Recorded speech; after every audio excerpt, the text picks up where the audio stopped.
Сәлем достар, бүгін өте дәмді ерекше жеміс-жидектер қосылған тәтті пицца пісіретін боламыз. Дәмі керемет болып шығады, жасалу жолы да оп-оңай, және де дастарханыңызға қойсаңыз, дастарханыңыздың сәнін келтірері сөзсіз. Сондықтан да менімен бірге жасап көріңіздер.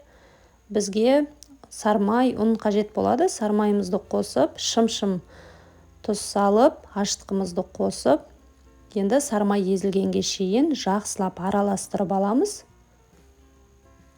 Одан кейін жылы суымызды құйып, қамырымызды жақсылап билеп аламыз. Сармай қосып биленгендіктен өте жұмсақ, нәзік қамыр ашитын болады бізде.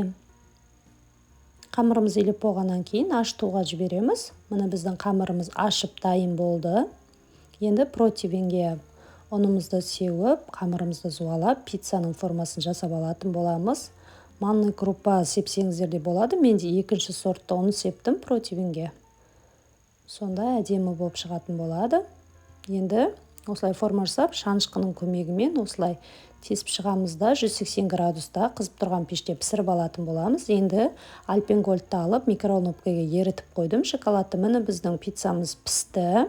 Енді осылай шоколадты жағып шығатын боламыз. Енді үйдегі бар жеміс-жидектермен мен безендіріп шықтым. Егер құлпынаймен безендірсеңіздер, тіпті әдемі керемет болып шығады.